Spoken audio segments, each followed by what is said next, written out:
Hello, this is a free call from An offender at the Chillicothe Correctional Center. This call is from a correctional facility and may be monitored and recorded. To accept this free call, press 1. To refuse this free call, press 2. Thank you for using Securus. You may start the conversation now. Hello? Hey, Hi, how you goes been? it? Oh, I can't complain. How are you Good. doing? I'm doing great. I had a visit yesterday and the day before, and it was very, very good. Like, it was just so good to actually get to talk to them without cameras and glass. Yeah, no kidding. Yeah. So, I mean... Yeah, no, I was talking to Kristy off and on, and, I obviously talked to your dad a little bit because it was his birthday, so, but, yeah, I was glad that he was there on his birthday. Yeah, we played cards for a little bit. He kicked my ass at cards. Yeah, he's got a lot more experience. Yeah.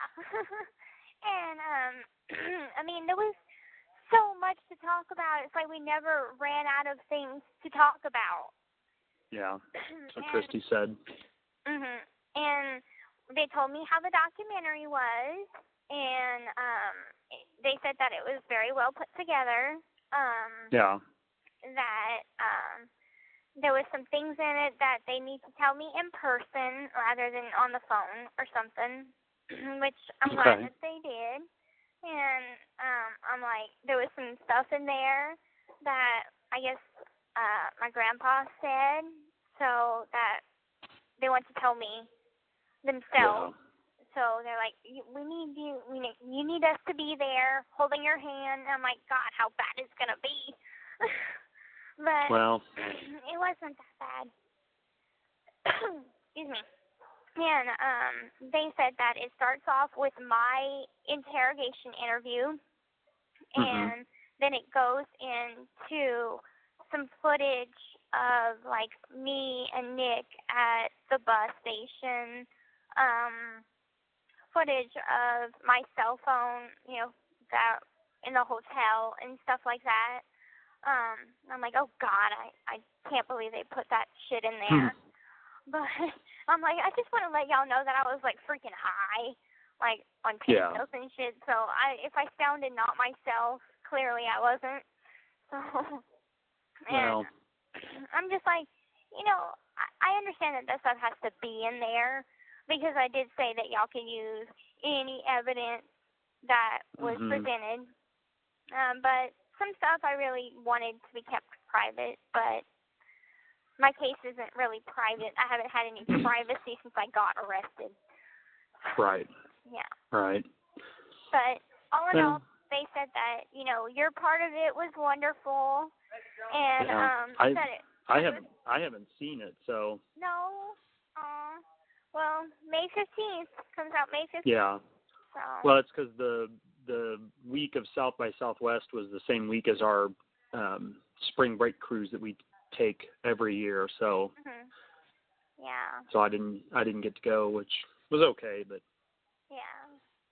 Well, it'll be all right. At least y'all had fun, and I got to call them while they were there, and I got to talk to Bobby, and like I haven't talked to Bobby since, I'm going to say, in county, probably at the beginning of my case. Yeah. So it had been a while. So it was good just to talk to him, tell him thank you for taking up for me, and because he did that article in the paper. So, I just wanted to thank him for sticking up for me, not abandoning me or anything.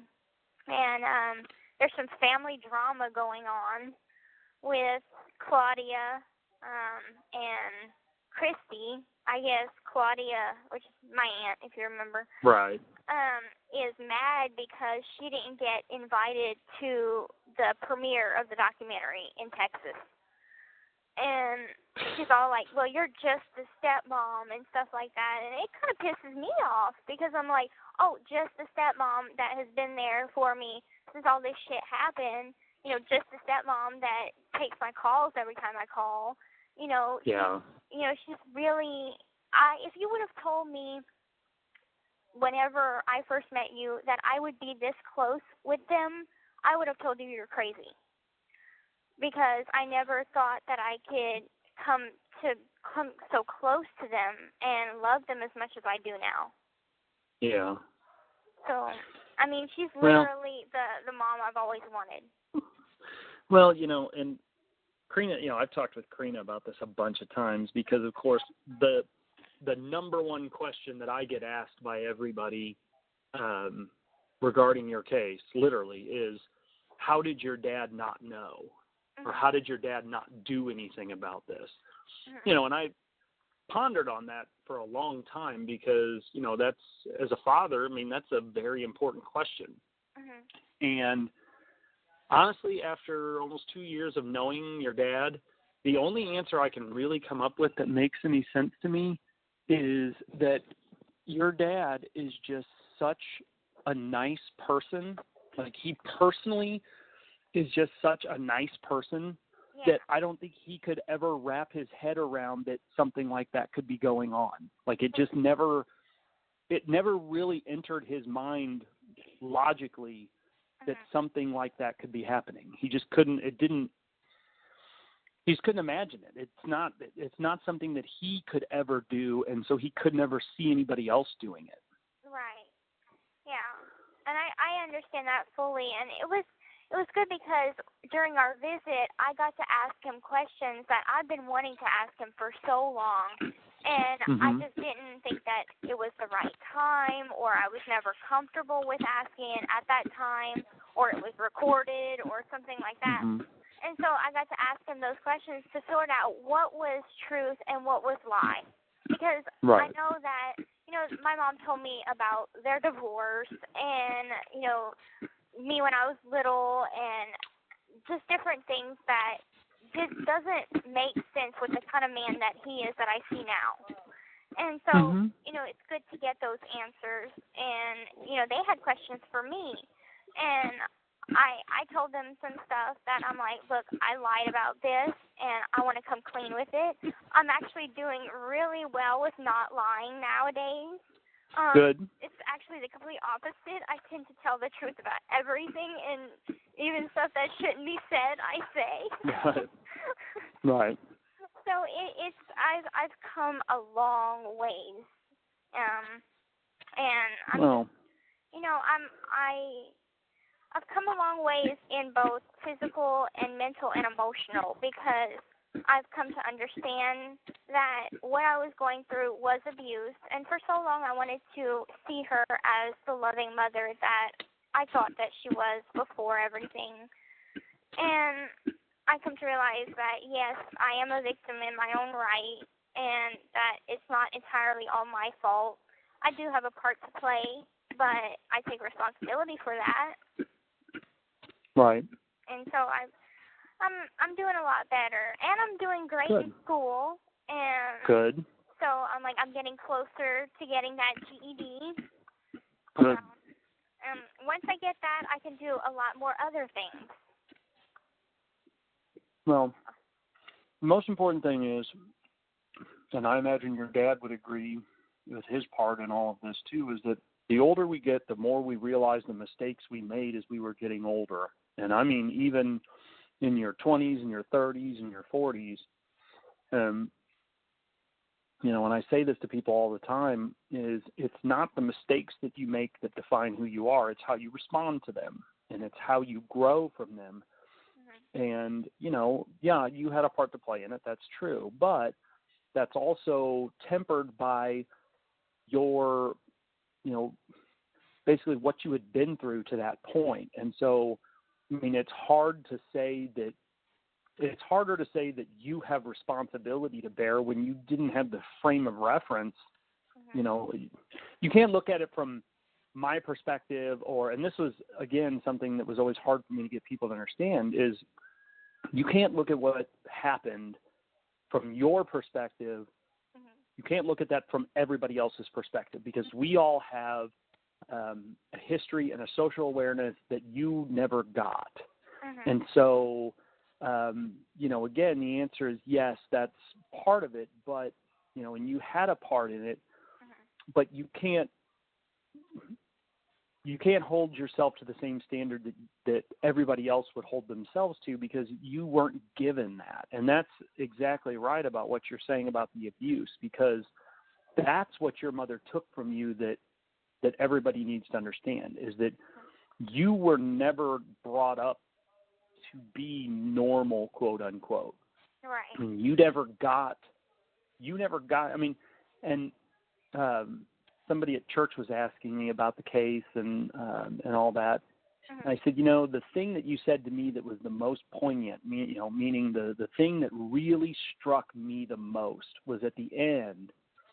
And it was when Erin was interviewing you, and she asked you, what is it that you are looking forward to most when you get out of jail? And you said, just being able to go to the park and throw a Frisbee. And, and of course I knew all of this, but it really drove home with me, that you've never been able to do those things. And, to my kids, that's just normal. Like, that's, my son's outside playing basketball right now. I can hear it. Whereas for you, that's not even a normal occurrence. That's not even an occurrence, which, I mean, that's what people have to understand, is that the level of abuse we're talking about is so deep and so insidious that you can't even view it through the same lens that you would view any other situation. And that's why I understand what you're saying about the privacy and the documentary and all that kind of stuff. But your story and your situation is such a strange thing, and it's such a weird situation. But it's important for people to understand that these things happen and that they're real, and that, that you are not the only person who's ever been through this situation. Right. But there's probably lots of people that have gone through this. I just read the paper a couple of weeks ago, and I don't know if Dan Patterson is handling that case, but it's, I guess, a nurse. Her son's 14, and she was giving him steroids, taking him to all these different clinics to be pumped with medicine and stuff, and they said that it was a form of Munchausen. And I looked at that and I'm like, oh my God, what is it with freaking Springfield and Munchausen's by proxy?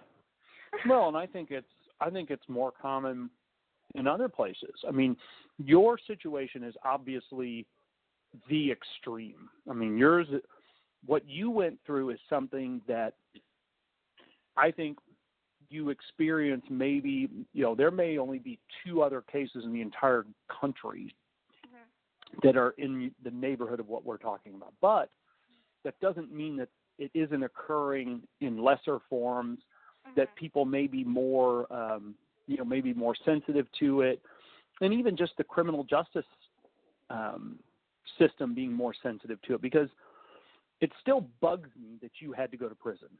I know. And that's still something that bugs me. But and I've talked it over with Clayt and your mom and dad and my wife, and I mean, and every attorney, and everybody agrees we did the right thing, and I think we did the right thing. I think we did too.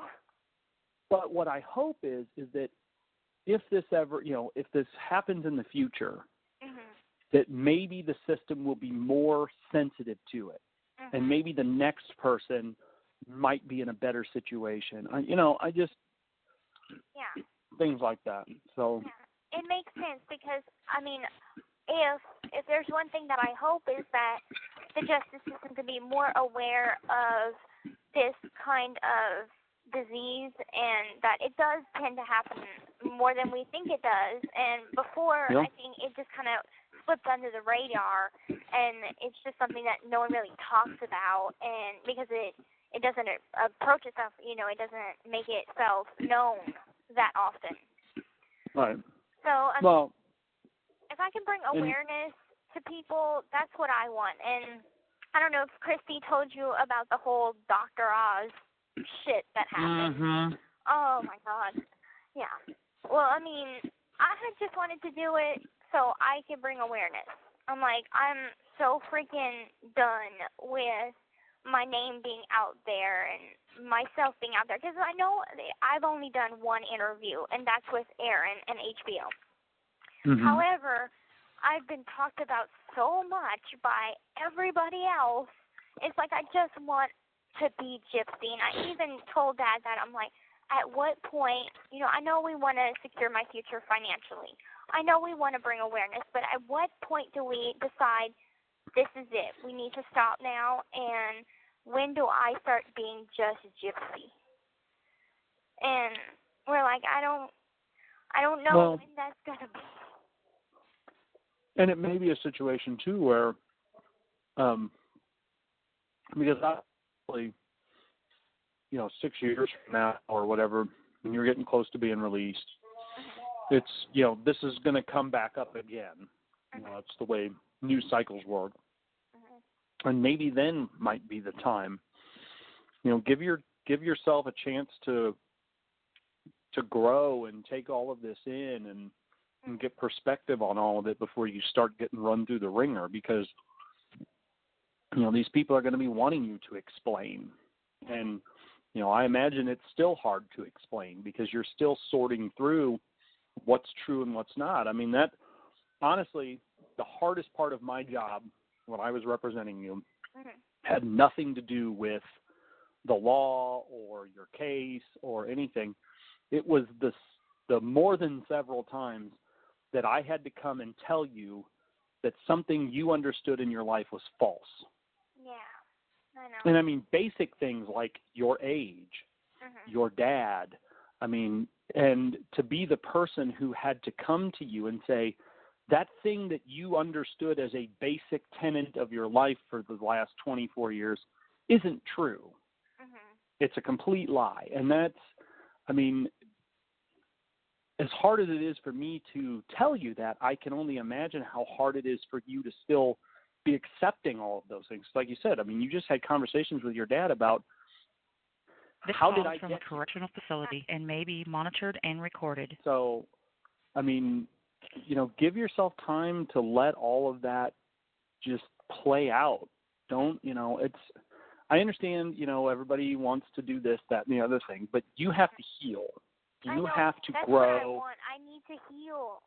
Because I've never gave myself time. It was always, I need to sort this out. I need to try and figure out a way to make, that I won't go to prison for the rest of my life. So, right. I understand. It just kept getting brought up, and every time we had court, it was circus.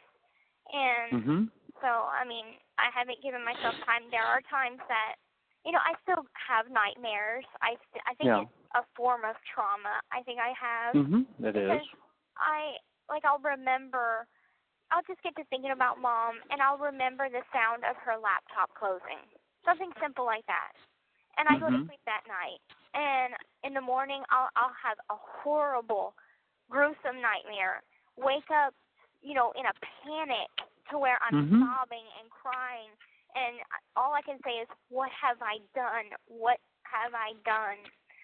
And my roommate walks in, and she's like, what happened? What happened? I'm like, I had a nightmare, and you can't help it. You can't help me with this. There's nothing you can say. Because there is nothing anyone can say. You can't say, oh, it was just a nightmare, brush it off. No, because it happened, and I know it happened. And part of it is my fault. And that's the hardest thing, is forgiving myself and learning to kind of push on with the day and move on. Well, and now might be the time to just let that happen. The documentary's done. It's going to come out. So, don't be afraid to take that time for yourself. And just tell everybody, look, I need some time. I just need to let all of this, settle. But, just talk with everybody about it and see what they want to do. That's the main thing. But, okay. Well. Now, I haven't heard anything as far as Nick's part of it is concerned. Last I heard, he had court September 30th, supposed to have trial February 6th, and nothing happened. So, yeah, it keeps getting continued. he's doing a bench trial. Oh, okay. So he's basically arguing that he has autism, so therefore that somehow absolves him of the murder one. I don't know. I mean, I don't know what the doctor says. But the doctor that they're using is a doctor we've used 1,000 times, so I know him. He's a good doctor. It may be a situation where, I mean, ultimately, even if the judge finds that he can't hold him guilty of murder one, finds him guilty of murder two, he's still facing up to life in prison. So, and I mean, Nick's situation, as strange as it sounds, is far more complicated than your situation. You know, your situation was what it was. I mean, we had 1 million pages of evidence to show just how bad your situation was. Nick's is far more complicated because he probably does have autism and he probably does have some of these other things, but there's also reams of pages of all kinds of really scary stuff that he was doing and saying, and so, I mean, I'm not sure, even if he is successful in not getting the murder one, I mean, yeah, it allows him to be eligible for parole, but it doesn't necessarily solve his problem of, you know, judge is probably going to make sure he never leaves prison. So, but I mean, it's not being part of that. It's hard for me to really gauge what the outcome of that is going to be because I don't know what the doctor has actually said. Right. So it's hard for me to say what I think the extent of his success is going to be. I mean, I read an article in the paper about from the first, the first evaluation that they did, and it just said that he is, you know, on the borderline of the autism spectrum, that I guess he's more mentally childlike. That's what Dr. Frank said. Yeah, but I mean, different stuff like that. Mackenzie, my daughter, is high-functioning autistic. I mean, and, you know, and one of our really good friends is an autism specialist. And I mean, I understand all of that, but, you know, the things that he was doing and saying are not explained by the autism. Exactly. Because here's one of the problems I have with that. Kids with autism generally don't have a very, what? Okay. Generally don't have very good imaginations. And so it's a little harder for me to believe that he's got this, you know, this vivid imagination, and because obviously he doesn't have dissociative identity disorder, which would be the multiple personalities. Right. So that means that, because that was not brought up, so that means that the doctor did not find that, which doesn't surprise me. But what that means is that Victor and all of these other things that he was doing were imagined. They were things that he was creating in his universe to explain his behavior. And that's where I think he runs into a problem with his defense, because his argument is, you know, his statement was, you know, he becomes Victor and Victor does all these horrible things. So that means that he's created Victor to take responsibility for all of the bad things he does. It's a lie. It's a giant lie. Right. And so, so to me, that's something that isn't really explained by the autism. Now, the problem with autism is it's on a spectrum, which means that there's people who have very, very few symptoms of autism, but they qualify. And then there's kids that are that are nonverbal because their symptoms are so bad. So that's the other problem. But like I said, you know, of course, it worries me, you know, that Nick potentially could get a lesser sentence than you, although I think that there's about a 99% chance that does not happen. Right. But his defense just, you know, to me, it's what I would refer to as a Hail Mary defense, meaning he's throwing this bomb to the end zone hoping that somehow the defender falls and his wide receiver is able to grab it.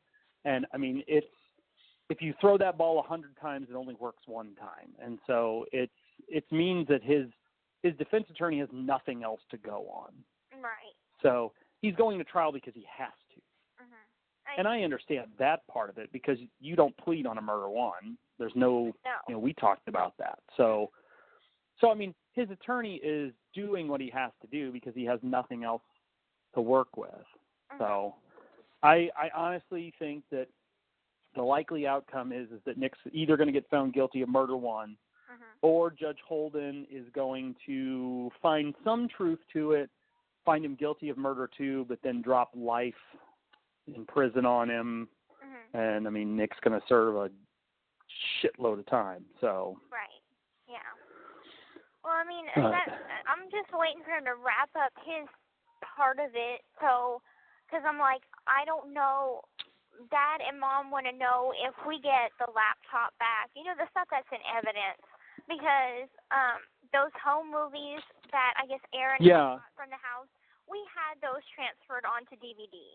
And I think that they're in the safe.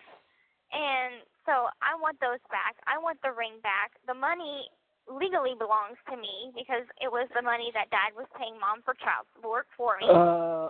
Okay. I don't know. The answer to that is I don't know. The standard answer under the circumstances would be yes, because unless it is contraband, meaning it's illegal, you get it back. Okay. Because it belongs to you. The problem is that your situation is there's property that belongs to you, then there's property that belongs to your mother. Okay. And it depends on how it's classified. Because if it belongs to you, they have to give it back to you. But if it belongs to your mother, technically it is owned by the estate. Okay. And so the public administrator, who everybody will be happy to know is no longer David Yancey, who is an idiot. Okay.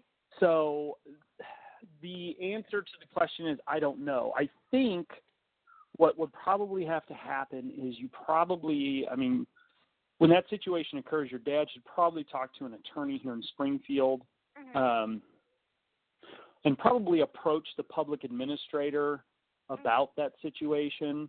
Okay. Because what I think they're probably going to say is that technically it belongs to your mother, although child support technically belongs to you.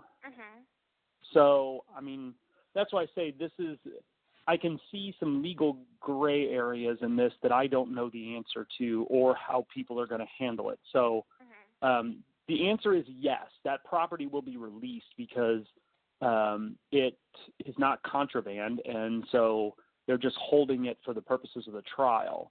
Okay. But who it gets distributed to after it is released, that's actually an interesting question. That what I'll do is I'll talk to your dad about it. Okay. And like I said, he probably needs to it'd probably be worth it just to consult with an attorney to see what they say, because it may be something where he can talk to the public administrator and the public administrator can basically say, look, because the public administrator has a duty to the estate. And so if it's worth, I don't know, a couple $100, your dad may be able to buy it off the estate. I'm spitballing. I have no idea how this stuff works. Yeah. I just know because we got a demand letter from the public administrator for the things that we took. And I basically told, that actually reminds me. Well, I'm glad your dad and stepmom didn't come and take all that stuff. I got to talk to our in-house counsel to find out what we're supposed to do, because we basically told them to piss off because it was part of the trial. But now that it's not, what are we supposed to do with it? Because does it belong to the estate? That's actually a good question. So, as you can tell, this is kind of a very gray line that I don't know the answer to. So, but I'll talk to your dad about it because, like I said, he probably just needs to talk to an attorney because I understand why you want it back. Right. Because I'm like, I want the laptop back because it has pictures of our vacation to Disney World. Well, and honestly, you don't even care about the computer itself. You want the contents of the computer. Right, I want the contents of the computer, right. Well, that might actually be a different story because you may be able to, the public administrator, you may be able to just make an agreement with them that you can come and download the contents of the computer, but they can keep the computer. Okay, yeah. That might, because what they're required to do is they're required to liquidate the estate to pay off the bills of the estate, basically. They have a fiduciary duty to the estate. So if they can do their fiduciary duty while still getting you what you need, I think that they'd probably be okay with that. Okay. Yeah. So that's actually not a bad idea. Right, because I'm like, I don't give a shit about the computer. I care about the Right. content. No, I agree. Yeah. So actually that might be something maybe your dad could just call them and say, hey, this is what we'd like to do. Are you okay with that? And they may just go ahead and say, sure, no problem. Okay. Okay, that sounds good. Yeah, because that was a question we had. Okay. Well, I gotta take my son over to his friend's house. Okay. So, but it was wonderful to talk to you. You can call me whenever you want. If I'm busy, I just won't answer. But you're more than happy to talk to you anytime you want. Okay. Well, thank you so much, and also thank you so much for agreeing to be my delegate for my parole hearing. That is a huge weight lifted off of my shoulders. My pleasure. I will be there. Thank you so much. And I'll talk to you later. Okay. Okay. Bye-bye. All right. Bye.